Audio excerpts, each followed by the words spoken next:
Hello everyone. So in the last lecture we study about the flowers and inflorescence.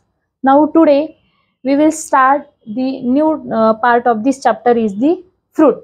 It is very interesting topic of this chapter and very important according to your NEET exam also. After that we will see the seeds. Now start the first topic, that is the fruits. It is very interesting or amazing phenomena here. Uh, Fruits are generally formed from the ripened ovary after the fertilization.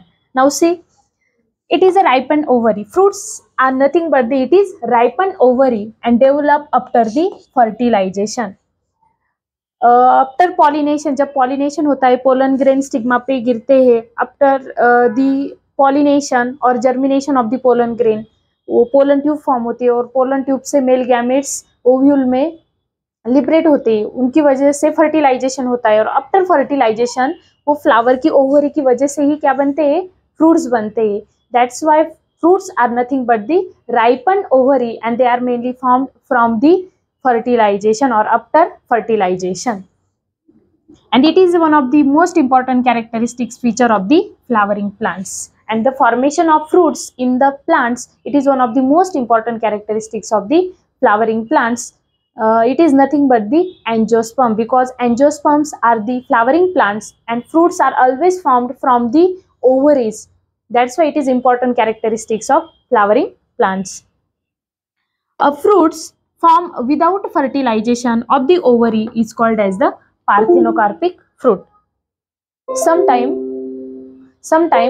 ovaries does not get fertilized. Without fertilization, ovary get converted into fruit, and such fruits are called as the parthenocarpic fruits. But these fruits are generally seedless fruits, and these fruits are generally formed from the parthenocarpy phenomena. What is meant by parthenocarpy?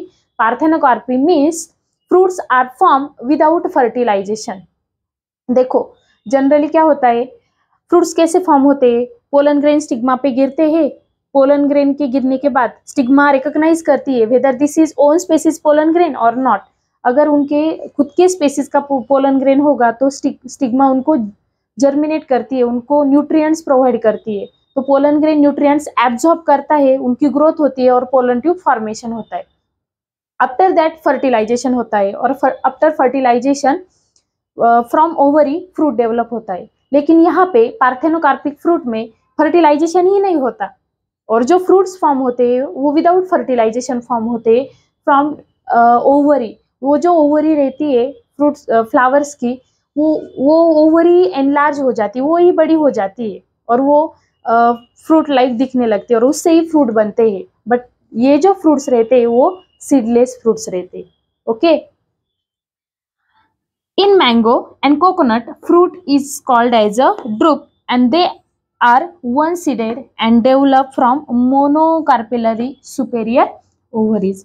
मतलब जो mango और coconut का जो fruit है उनको हम क्या बोलते हैं, drupe, because there are only one seeded and develop from monocarpellary ovary. ये जो कोकोनट और मैंगो है इसमें ओनली सिंगल सीड प्रेजेंट है. That's why such a fruits are called as the drupe, or they are generally from monocarpellary ovary.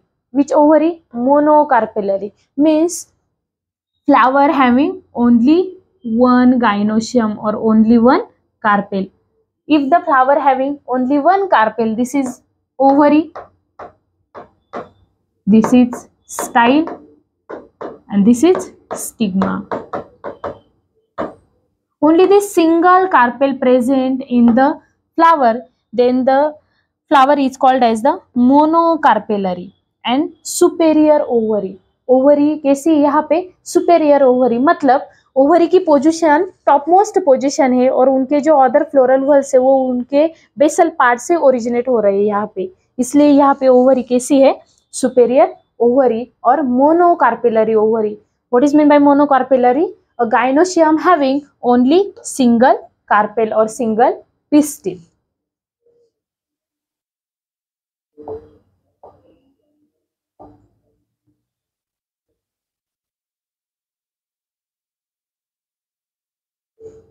Now next, the fruit consist of pericarp और fruit wall. Fruit consist of fruit wall, और fruit के wall को ही हम क्या बोलते हैं, pericarp. It may be dry और फ्लेशी। ये जो फ्रूट के वॉल रहती है ये मे बी फ्लेशी रहती है, और सम प्लांट में ये ड्राई भी रहती है, जैसे कि वुड एप्पल। वुड एप्पल में जो पेरिकार्प है वो कैसा है, रफ एंड टफ और हार्ड एंड टफ नेचर है उसका। लेकिन हम अदर फ्रूट्स देखते हैं तो उनका जो पेरिकार्प रहता है, जो वॉल रहती है फ्रूट की, वो कैसी रहती है, फ्लेशी रहती है। तो pericarp is nothing but the fruit wall, or it may be dry, it may be fleshy. Thick and fleshy pericarp is differentiated into the outer epicarp, middle mesocarp and inner endocarp. और ये जो pericarp layer है fruit की, उनका differentiation 3 layer में होता है। जो अपर मोस्ट लेयर रहती है उनको हम क्या बोलते हैं, एपिकार्प। देखो यहाँ पे दिया है, जो outer most layer of the fruit called as the epicarp, the middle layer of the fruit is called as mesocarp, while the innermost layer of the fruit is called as the endocarp. That's why the pericarp of the fleshy or dry fruit is differentiated into 3 layers: epicarp, mesocarp and endocarp. Epicarp present outer side of the fruit, mesocarp present middle side of the fruit, while the endocarp is present inner side to the fruits.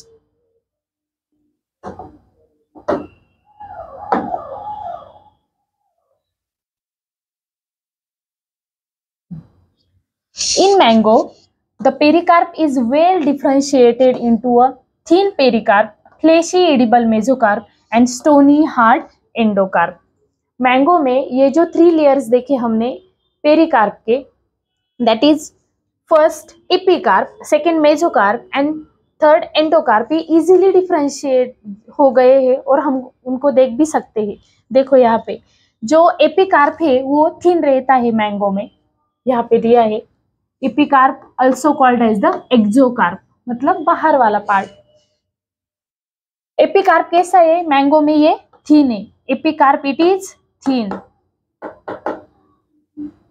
Fleshy edible mesocarp, और ये जो pulp वाला part है mango का, इसको हम क्या बोलते हैं, mesocarp, and it is a edible part of the mango, जिसको हम क्या बोलते हैं, endosperm. And stony hard endocarp, और ये जो अंदर प्रेजेंट है मैंगो के, इसको हम क्या बोलते हैं, एंडोकार्प। एंडोकार्प ये मैंगो का इनर मोस्ट लेयर है, उनके अंदर क्या प्रेजेंट है, सीड प्रेजेंट है। That's why in mango pericarp is, we can see this pericarp easily differentiated into 3 layers. The outer most thin is the epicarp, the middle edible is called as the mesocarp, while the innermost stony and thick layer is called as the endocarp.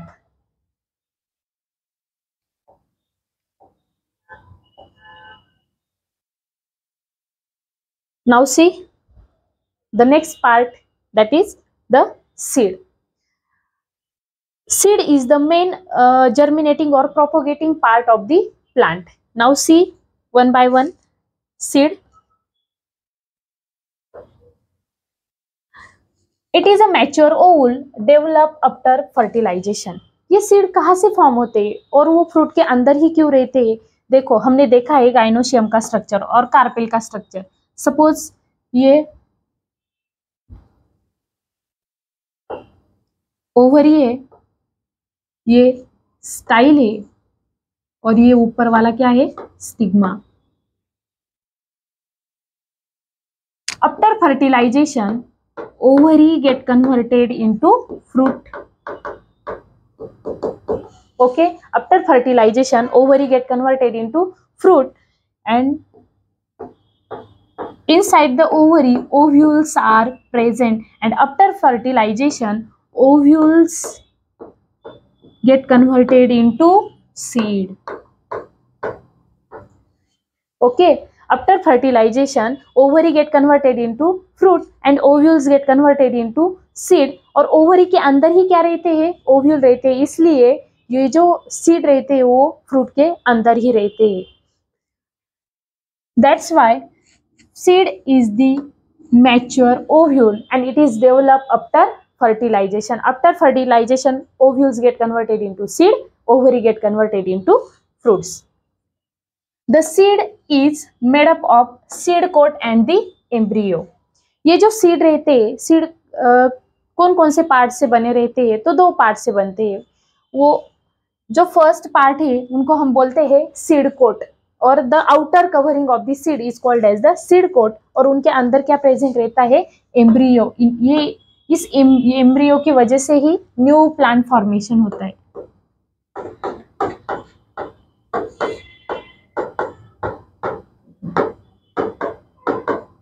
Formation of new plants takes place. It is only due to the presence of embryo within the seed.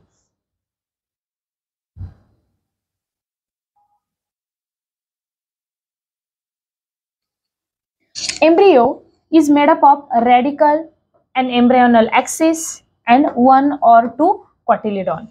ये जो embryo है, ये embryo तीन part से बनता है.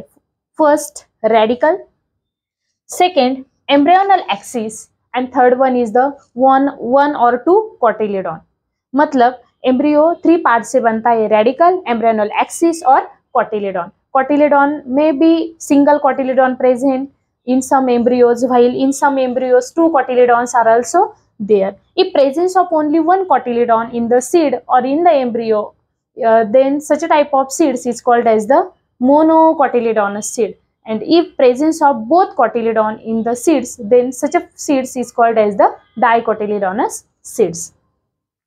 Hence, embryo is generally made up of three main parts: radicle, embryonal axis, and third one is the cotyledons. It may be one cotyledon, it may be two cotyledon. One cotyledon is generally present in wheat and maize, while two cotyledons are present in gram, peas, cereals, pulse, all of these. See here. This is seed. Seed is generally made up of first seed coat. मतलब seed की outer covering, और अंदर इसमें क्या है? Embryo. Seed में दो main part से, एक एम्ब्रियो, दूसरा सीड कोट. और एम्ब्रियो थ्री पार्ट से बना रहता है. ये जो अंदर वाला है इसको हम बोलते हैं एम्ब्रियोनल एक्सिस. Embryonal axis.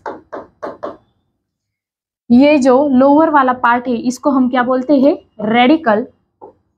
इस रेडिकल की वजह से ही रूट में, सीड में और प्लांट में रूट फॉर्मेशन होता है. और ये जो अपर वाला पार्ट है एम्ब्रियोनल एक्सिस का, इसको हम बोलते हैं प्लूम्यूल. इसकी वजह से शूट पार्ट फॉर्म होता है और शूट सिस्टम फॉर्म होती है प्लांट की. और ये जो दो दिख रहे हैं आपको, ये क्या है? कोटिलेडॉन्स. तो फिर ये सीड कौन सा होगा? मोनोकोटिलेडॉन और डाइकोटिलेडॉन? Yes, it is a dicotyledonous seed. That's why seed is mainly made up of two main parts, seed coat and embryo, while the embryo is made up of three main parts. First one is the radicle, second one is the embryonal axis, and third one is the cotyledons. Cotyledons may be one or may be two. Okay.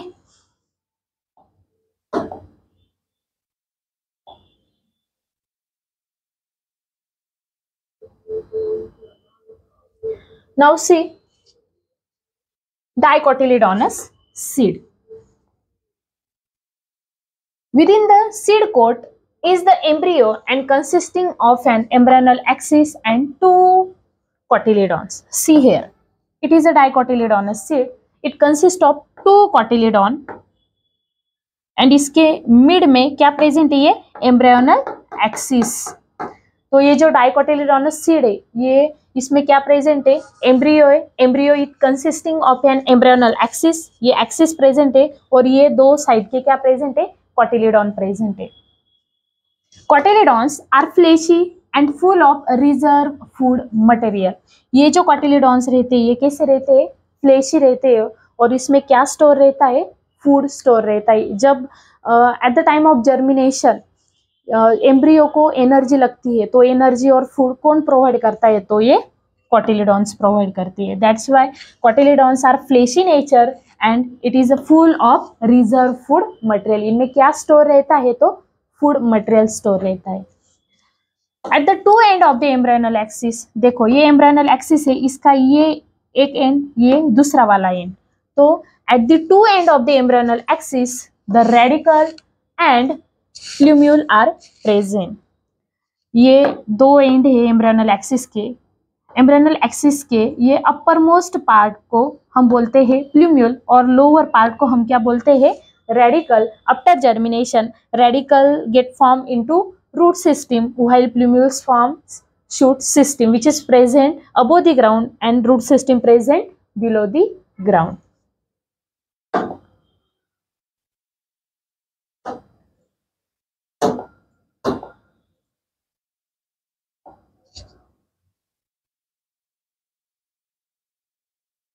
In some seeds such as castor, ये देखो ये जो seed है ये castor के seed है। In some seeds such as castor, the endosperm is formed due to double fertilization. Do you know endosperm? Yes, it is triploid in nature and it is generally formed from or after fertilization. It generally formed from the secondary nucleus and one male gamete. That's why the endosperm, it is always triploid in nature because secondary nucleus it is diploid while one male gamete is haploid and 2n plus n it forms into 3n. That's why the endosperm is always triploid in nature. In some plant there is some exceptions also, some endosperm are diploid also because most of the plants having endosperm is triploid in nature. तो castor का जो seeds है उनमें जो endosperm बनता है वो किसकी वजह से बनता है, तो double fertilization and it is a food storing tissue. ये एंडोस्पर्म क्या है, it is a food storing tissue. तो first of all what is mean by double fertilization? It is one of the most important characteristics in angiospermic plants because here double fertilization takes place. First of all, what is meant by double fertilization? एक male gamete fuse होता है egg cell से और second male gamete fuse होता है secondary nucleus से। Here fertilization occurs twice because presence of two male gametes. That's why such a type of fertilization is called as the double fertilization. And it generally endosperm का function क्या होता है, it is a food storage part of the seed.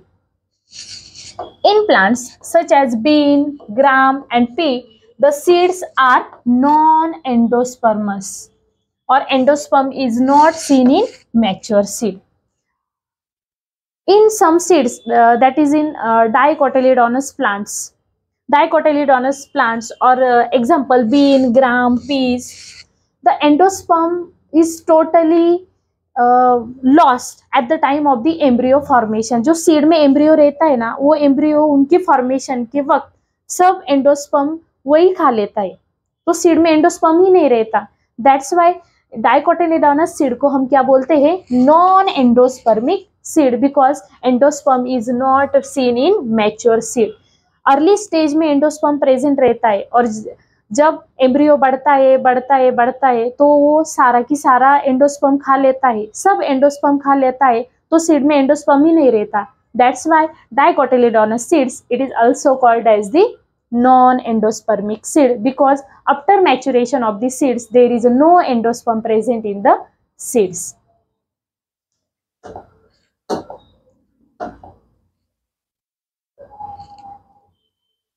Now see second type of seed, that is monocotyledonous seeds. Generally monocot seeds are endospermic.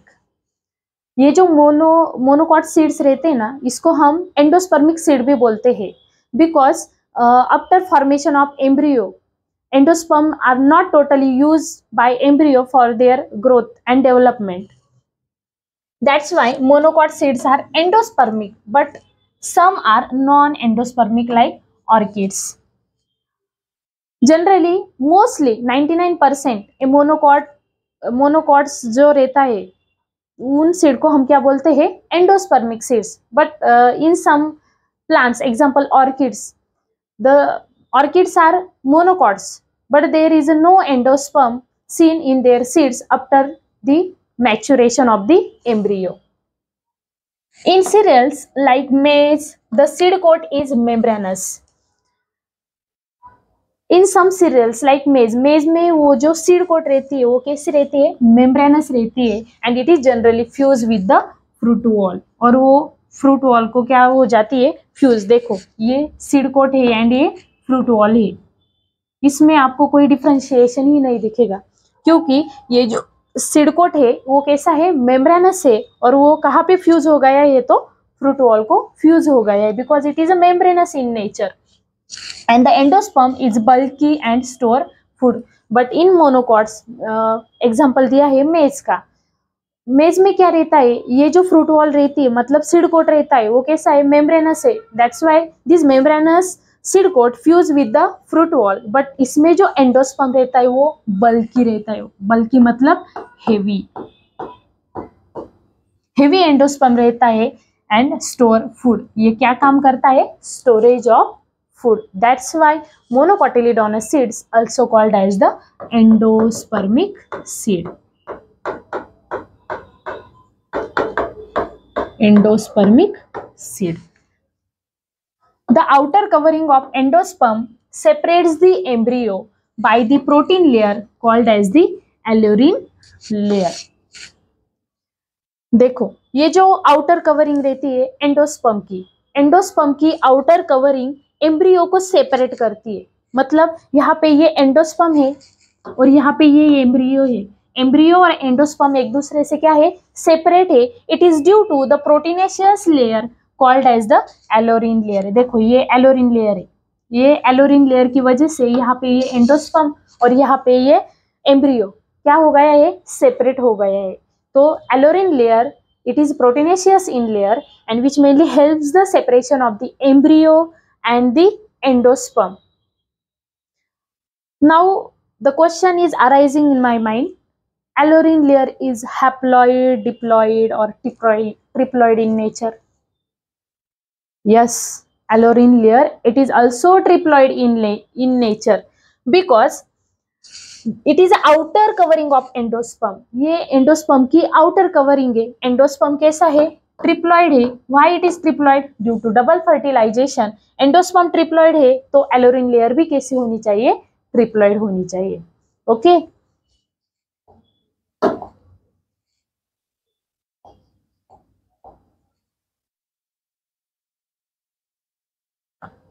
See here. The embryo is small and situated in a groove at one end of the endosperm. Monocotyledonous seed में क्या रहता है, ये जो embryo ये एक groove में situated रहता है. देखो यहाँ पे ये एम्ब्रियो एक पर्टिकुलर प्लेस पे वो क्या है, सिचुएटेड है, और अपर का पार्ट क्या है उसका फ्री है. उसमें क्या प्रेजेंट है, एंडोस्पर्म प्रेजेंट है. And it consist of one large and shield shape cotyledon. यहाँ पे हम बोल रहे हैं सीड कैसे है, मोनोकॉट. तो कितने कोटिलिडॉन हो गए, यहाँ पे कितने कोटिलिडॉन हो गए बच्चों, yes, here only single cotyledon are there. That's why it is called as the monocotyledonous seed. और मोनोकोटिलिडोनस सीड में जो कोटिलिडॉन रहता है वो सिंगल रहता है और शील्ड शेप कोटिलिडॉन रहता है, जिसको हम क्या बोलते हैं, स्कुटेलम. क्या बोल रहे हैं हम उसको, scutellum. The single shield shape cotyledon are present in monocot and it is called as the scutellum. It is very important according to your NEET exam.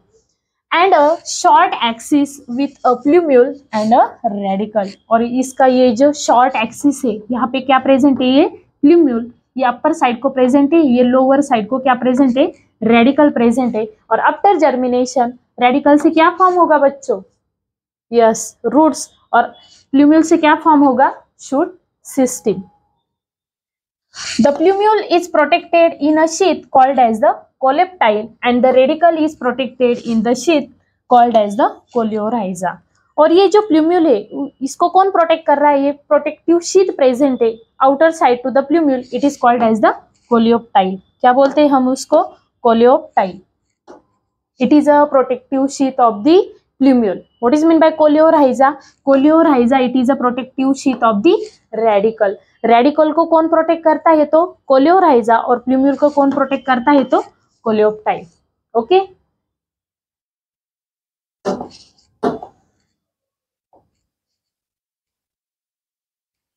Now, last topic of this chapter is the semi-technical description of a typical flowering plants, that is families. Now see one by one. Here many formulas are there, diagrams are there. बच्चों आप बोलते होंगे ma'am आप तो biology पढ़ा रही हो, इसमें डायग्राम कहाँ से आए? डायग्राम आते हैं लेकिन फॉर्मूलेस कहाँ से आए? देखो एक फॉर्मूला आपके सामने होगा तो आप उस फॉर्मूले को देखकर मुझे बताएंगे मैम इस फैमिली का फ्लावर ऐसा है, इसके सेपल ऐसे है, एंड्रोशियम ऐसा है, गाइनोशियम ऐसा है, फ्लावर यूनिसेक्सुअल है, फ्लावर बाइसेक्सुअल है. That's why it is very important. According to formulas आप फॉर्मूला देखकर मुझे बता सकते हैं. फॉर्मूले से हम डिटेक्ट कर सकते हैं ये फ्लावर कैसा है, इनमें कितने पेटल है, कितने सेपल है. तो see one by one.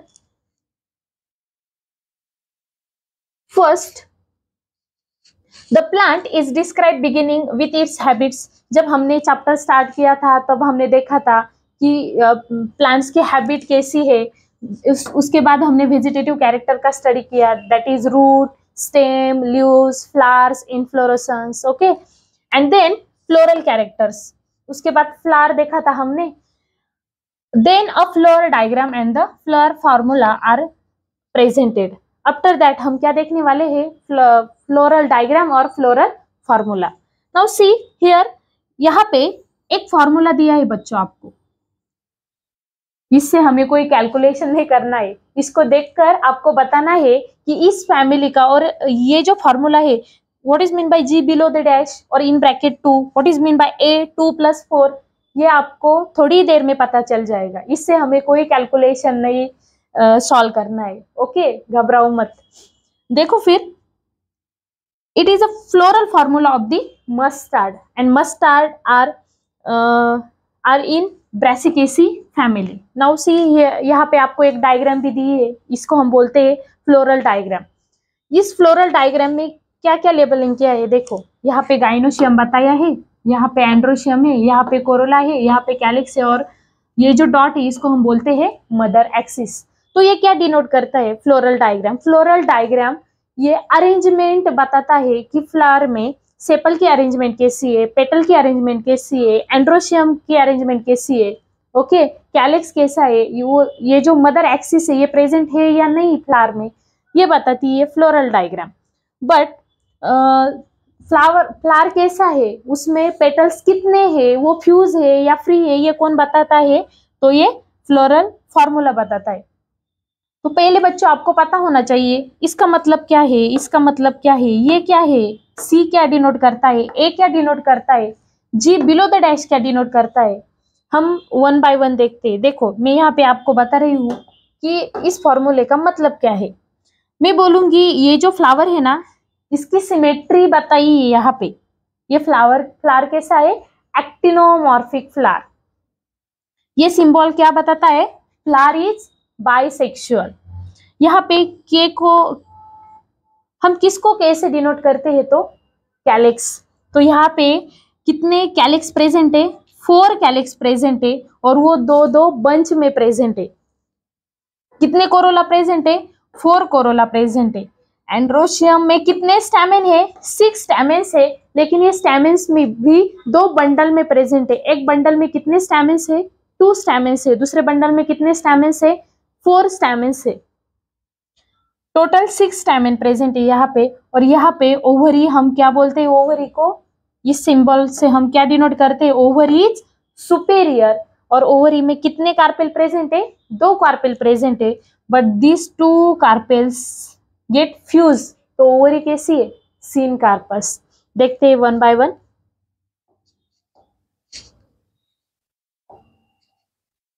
See here, it is very important chart.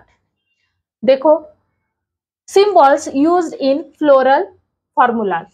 देखो यहाँ पे आपके सामने क्या दिया है? Floral formula. आपको पहले ये पता होना चाहिए. अगर आपको ये पता चलता है ये सिंबल किसका है, ये सिंबल क्या है, ये क्या है, ये ब्रैकेट क्या है, ये लाइन क्या बता रही है, अगर आपको ये पता चल जाएगा तो आप ऐसे ही मुझे बता देंगे कि मैम इतना इजी था ये फ्लोरल फॉर्मूला. तो देखो BR से हम क्या डिनोट करते हैं, it is denoted by bracteate, flower is bracteate if presence of bract, जब फ्लावर में ब्रैक्ट प्रेजेंट रहती है तो हम इसे क्या बोलते हैं, ब्रैक्टिएट फ्लावर। अगर फ्लावर में बी आर, अगर फ्लोरल फॉर्मूले में बी आर बताया होगा तो आप क्या बोलेंगे, उस फ्लावर में क्या प्रेजेंट है, ब्रैक्ट प्रेजेंट है। ओके, तो बी आर क्या इंडिकेट करती है, फ्लावर इज ब्रैक्टिएट। नेक्स्ट, के is denoted by calyx. Calyx को हम किससे डिनोट करते हैं, तो कैपिटल के। कोरोला को हम किससे डिनोट करते हैं, तो कैपिटल सी। पेरियांथ को किससे डिनोट करते हैं हम, कैपिटल पी। एंड्रोशियम को कैसे डिनोट करते हैं हम, capital A. G means gynoecium. देखो यहाँ पे वेरी इंपॉर्टेंट फिनोमेना है और सिंबल है, जी बिलो द डैश मतलब ओवरी सुपेरियर। सुपेरियर ओवरी का मतलब क्या रहता है, तो ovary top most position occupy करती है और अदर फ्लोरल वेल्स उसके बेस से ओरिजिनेट होते हैं, तो उस ओवरी को हम क्या बोलते हैं, ओवरी इज सुपेरियर। यहाँ पे जी अबो द डैश को हम क्या बोलते हैं, इंफेरियर ओवरी। ये सिंबल किसका है, male. Flower is male flower और फीमेल फ्लावर। अगर ऐसा होगा तो हम क्या बोलेंगे, फ्लावर कैसा है, female flower, because of the presence of gynoecium. इस सिंबल से हम बताते हैं कि फ्लावर इज बाइसेक्सुअल। ये सिंबल क्या बता रहा है, फ्लावर इज एक्टिनोमार्फिक, मतलब फ्लावर क्या दिखा रहा है, रेडियल सिमेट्री। इससे हम बताते हैं फ्लावर इज जाइगोमार्फिक। इस ब्रैकेट का मतलब है कि जहां पे कैलिक्स फ्यूज है, कोरोला फ्यूज है, एंड्रोशियम फ्यूज है क्या, गाइनोशियम फ्यूज है क्या, तो ये ब्रैकेट क्या बताता है, फ्यूजन। और ये जो लाइन बताती है, ये लाइन बताती है एडेजन हुआ है या कोहेजन हुआ है। एडेजन मतलब ये जो एंड्रोशियम है वो किससे फ्यूज हो रहे हैं, स्टैमेंस मतलब कार्पेल से फ्यूज हो रहे, सेपल से फ्यूज हो रहे और पेटल से फ्यूज हो रहे। अगर एंड्रोशियम और स्टैमेंस पेटल से फ्यूज हो रहे तो हम उनको क्या बोलते हैं, इपीपेटलस। ओके, तो यहाँ पे ये जो लाइन ऐसे ऊपर से लाइन दिखती होगी, सिंबल आपको बिलो देखेंगे उस से लोअर पोजीशन में, और यहाँ पे कैलिक्स होगा, यहाँ पे एंड्रोशियम होगा, तो आप क्या बताएंगे कि ये जो स्टैमिन है एंड्रोशियम के, ये किस पार्ट से फ्यूज हो रहे हैं, तो यस, पेटल को फ्यूज हो रहे हैं। दैट्स वाई एडेजन बताता है ये लाइन। अब आप बताओ बच्चों, आपके सामने क्या है, फ्लोरल फॉर्मूला। तो ये क्या बता रहा है, क्या है ये, देखो कहाँ पे दिया है, हाँ यहाँ पे। फ्लावर कैसा है, एक्टिनोमार्फिक फ्लावर। यहाँ पे फ्लावर कैसा है, बाइसेक्सुअल। के मतलब कैलिक्स, कितने सेपल्स प्रेजेंट है, 4, और वो 2 बंडल में प्रेजेंट है, सेपरेटली प्रेजेंट है, 2-2। सी फॉर कोरोला, कितने कोरोला प्रेजेंट है, 4 कोरोला प्रेजेंट है। एंड्रोशियम कितने हैं, एंड्रोशियम में कितने स्टैमेंस है, 6 स्टैमेंस है और वो 2 बंच में प्रेजेंट है, तो डाई अडेल्फस कंडीशन है वहां पे। और जी बिलो द डैश, इसका मतलब क्या है, ओवरी कैसी है, सुपेरियर, और ओवरी में वो गाइनोशियम में कितने कार्पेल से, 2 कार्पेल से। देखा ना, इजी था ना, मैंने बोला था आपको। ये चार्ट बहुत इंपॉर्टेंट है आपके एग्जाम के लिए भी। अगर आपको ये नहीं पता होगा तो आपको ये फॉर्मूला कभी समझ में नहीं आएगा। ओके,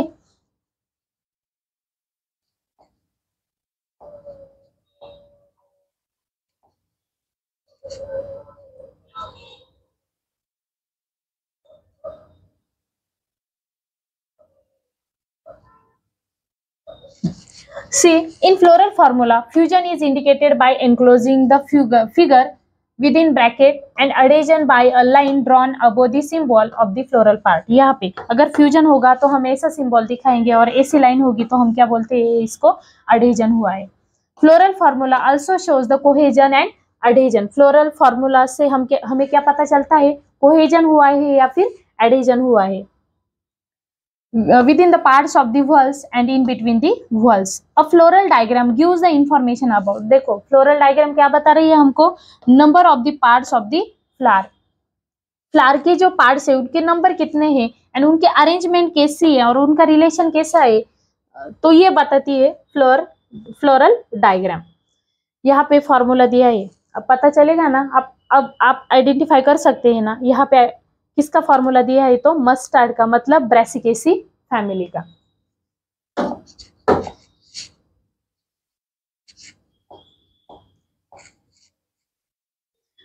सी सम इम्पॉर्टेंट फैमिलीज।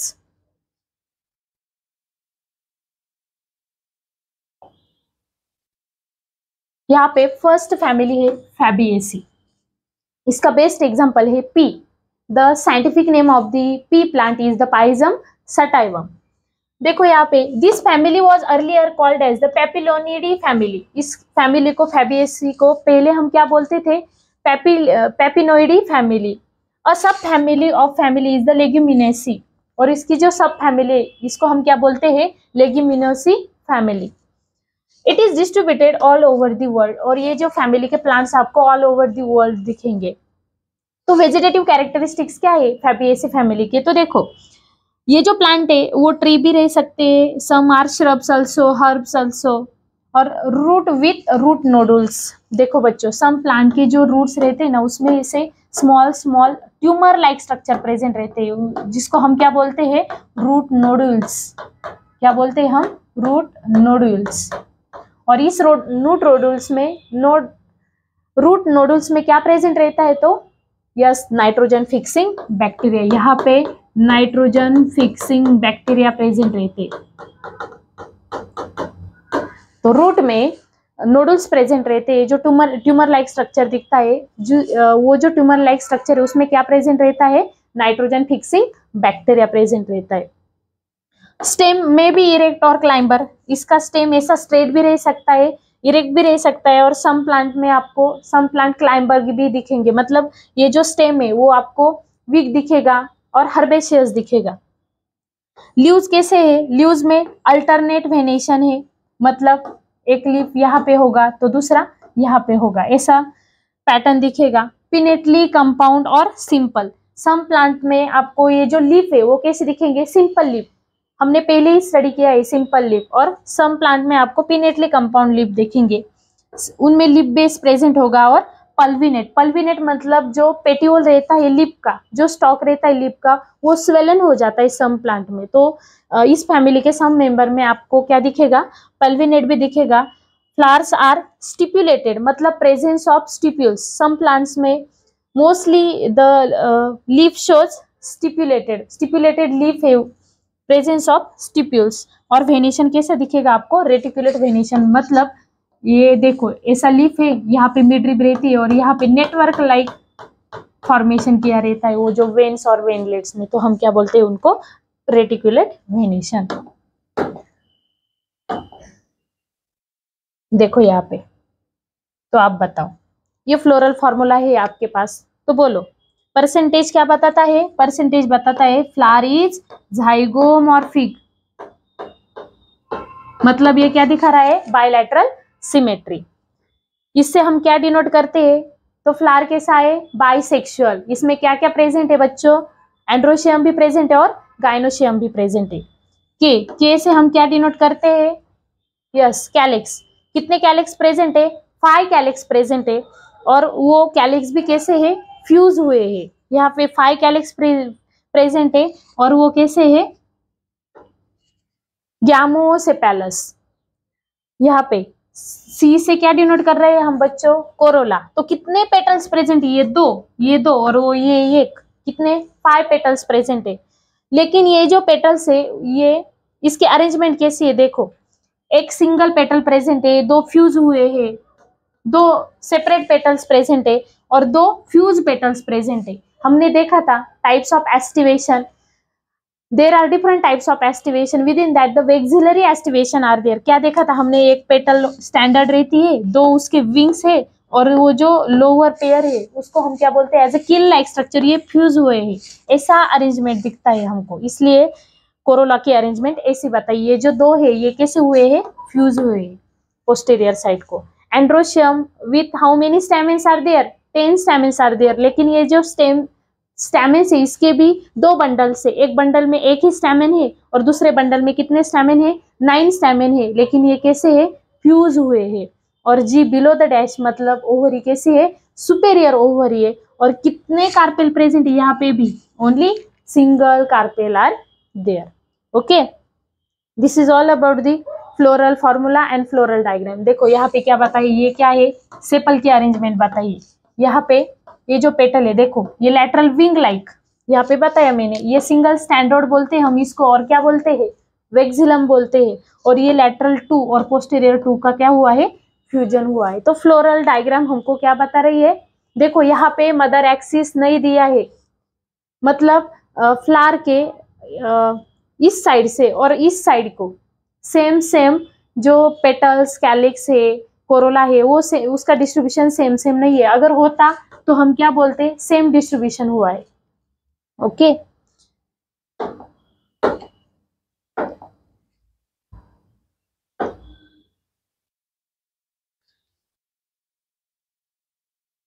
देखो एंड्रोशियम कैसे है, एंड्रोशियम आर 10, कितने एंड्रोशियम यहाँ पे, 10 एंड्रोशियम है। और डाइएडल्फस मतलब 2 बंडल प्रेजेंट है। Anther dithecous, dithecous anther means anther having 2 lobe, देखो यहाँ पे ये एक लोब और ये दूसरा लोब। जब एंथर में 2 लोब प्रेजेंट रहते तो हम क्या बोलते हैं, डाइथेकस एंथर। गाइनोशियम, ओवरी कैसी है, सुपेरियर, देखो superior ovary. Monocarpellary, single carpel present है। यूनिलोक्युलर, ओनली एक चेंबर प्रेजेंट है अंदर के साइड में ओवरी के, विथ मेनी ओव्यूल्स, और उस ओवरी में ओव्यूल्स कितने हैं, मेनी ओव्यूल्स प्रेजेंट है। और स्टाइल कितने है, एक ही स्टाइल प्रेजेंट है। फ्रूट, उसके जो फ्रूट है वो लेगुमिनस सीड दिखते हैं, 1 to many सीड्स हो गए, और नॉन एंडोस्पर्मिक सीड दिखेंगे। मतलब सीड कैसे, नॉन एंडोस्पर्मिक का मतलब कैसे, dicotyledonous seeds.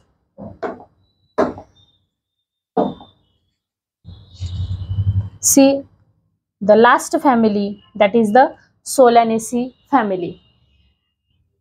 The best example of Solanaceae family is potato, or the scientific name of potato is what? Solanum tuberosa. Okay, तो देखो it is a large potato family. Solanaceae family क्या है, ये large potato family है। It is widely distributed in tropic region, subtropic region and even temperate zone. ये भी world के बहुत ज्यादा स्पेस पे प्रेजेंट रहती है, प्लेसेस पे। उनका वेजिटेटिव कैरेक्टरिस्टिक्स देखते हैं। मोस्टली प्लांट्स कैसे रहते हैं, herb, shrubs and small trees, बड़े बड़े ट्रीज नहीं रहते इस फैमिली में। स्टेम हर्बेसियस रहता है, मोस्टली हर्बेसियस रहता है, और रेयरली आपको वुडी दिखेगा। एरियल दिखेगा, मतलब अबो द ग्राउंड प्रेजेंट है। इरेक्ट दिखेगा आपको, सिलेंड्रिकल दिखेगा, ब्रांच स्टेम दिखेगा, सॉलिड होगा, इधर हॉलो होगा, हेरी होगा, और glabrous. What is mean bye glabrous, absence of hairs. मतलब ऐसे भी प्लांट आपको इस फैमिली में दिखेंगे कि उनके स्टेम पे हेयर नहीं होगी। और some time stem underground stem दिखेगा, एज इन पोटैटो। पोटैटो में ये जो स्टेम है ये कैसा है, अंडरग्राउंड स्टेम प्रेजेंट है। लीव्स कैसे, अल्टरनेट वेनेशन है, सिंपल लीफ है, रियरली पिनेटली कंपाउंड लीफ है, एक स्टिपुलेटेड मतलब स्टिप्यूल्स एब्सेंट है यहाँ पे। वेनेशन कैसा है, सेम रेटिकुलेट वेनेशन, ऐसा ही वेनेशन आपको दिखेगा फैबिएसी फैमिली लाइक। मतलब ये वेन्स और वेनलेट्स ने क्या फॉर्म किया है, नेटवर्क लाइक स्ट्रक्चर फॉर्म किया है, इसलिए इस वेनेशन को हम क्या बोलते हैं, पैरेलल वेनेशन। देखो यहाँ पे फ्लोरल फॉर्मूला और फ्लोरल डायग्राम बताइए। इसका क्या मतलब है, बोलो अब, ये क्या है, यस, फ्लावर इज एक्टिनोमॉर्फिक, मतलब क्या दिखा रहा है, रेडियल सिमेट्री। ये क्या है, फ्लावर इज बाइसेक्सुअल, के मतलब कैलिक्स, कितने सेपल्स है, 5, और कैसे है वो, फ्यूज है, मतलब गैमोसिपेलस कंडीशन है। यहाँ पे कितने कोरोला है, Corolla having how many petals, 5 petals, और पेटल्स भी कैसे हुए यहाँ पे, फ्यूज पेटल्स से। एंड्रोशियम कितने, एंड्रोशियम में कितने स्टैमेंस है, 5 स्टैमेंस, लेकिन वो किस पे फ्यूज हो गए हैं, कोरोला को। यस, तो कैसी कंडीशन है यहाँ पे, एपीपेटलस कंडीशन। ओवरी कैसी यहाँ पे, यस, सुपेरियर ओवरी, और ovary having how many carpels are there, 2 carpels, that's why here ovary is bicarpellary. See inflorescence कैसा है, सॉलिटरी, एक्सिलरी, और cymose as in Solanum. What is mean by cymose inflorescence, ये जो pedicel है, pedicel के ये जो अपेक्स है वहां पे ही मैच्योर फ्लावर आता है, और जो इमैच्योर फ्लावर्स रहते हैं वो बेसल पोजीशन ऑक्युपाई करते हैं। इसलिए such a type of inflorescence is called as the cymose inflorescence. और फ्लावर कैसे है, सॉलिटरी, मतलब सिंगल फ्लावर आता है अपेक्स को, अगर सिंगल फ्लावर आता होगा तो हम क्या बोलते हैं उनको, सॉलिटरी फ्लावर. फ्लावर कैसा है, बाइसेक्सुअल और एक्टिनोमॉर्फिक दिया है यहाँ पे, मतलब रेडियल सिमेट्री दिखाता है. कैलिक्स विथ 5 सेपल्स, और वो भी कैसे है, fuse and persistent. What is mean bye persistent, ये जो फ्लावर में आपको कैलिक्स दिखता है ना, ये आफ्टर फर्टिलाइजेशन फ्रूट जब बनता है ना तो फ्रूट में दिखते हैं आपको, लाइक ब्रिंजल, लेडी फिंगर. वो जो ब्रिंजल रहता है देखो, उनके सेपल परसिस्ट है ब्रिंजल के फ्लावर से, और वो एज इट इज फ्रूट्स को आते हैं. तो यहाँ पे कैलिक्स कैसे है, परसिस्टेंट है. और एस्टिवेशन कैसा है, वेलवेट एस्टिवेशन, मतलब ये जो मेंबर है सेपल्स और पेटल्स, इनके मार्जिन टच हो रही है लेकिन ये ओवरलैप नहीं हो रहे हैं. कोरोला में कितने पेटल्स है, having 5 petals, but they are fuse, united है, और ये भी क्या शो कर रहे हैं, valvate aestivation. Okay.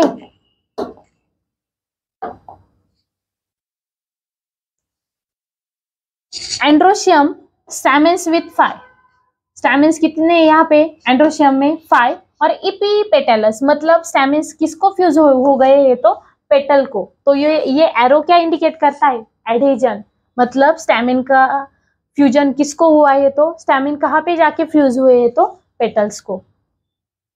Gynoecium having 2 carpel, कितने कार्पेल है यहाँ पे, 2 कार्पेल प्रेजेंट है. और सिन कार्पस, मतलब वो कैसे है, फ्यूज है. ओवरी सुपेरियर है, बायलोक्युलर, मतलब 2 चेंबर प्रेजेंट है. प्लासेंटा स्वेलन हुआ है, और उस ओवरी में मेनी ओव्यूल्स प्रेजेंट है. फ्रूट्स कैसे होंगे, बेरी लाइक होंगे और कैप्सुलेटेड फ्रूट्स होंगे इस फैमिली में. और सीड्स, मेनी सीड्स होंगे और एंडोस्पर्मस होंगे, मतलब एंडोस्पर्मिक सीड होंगे, नॉन एंडोस्पर्मिक सीड नहीं होंगे. मतलब यहाँ पे सीड कैसे होंगे, monocotyledonous seeds. Okay, this is all about the Solanaceae family. यहाँ पे अपना चैप्टर खत्म. तो मॉर्फोलॉजी ऑफ फ्लावरिंग प्लांट, ये चैप्टर बहुत ही इंटरेस्टिंग है बच्चों.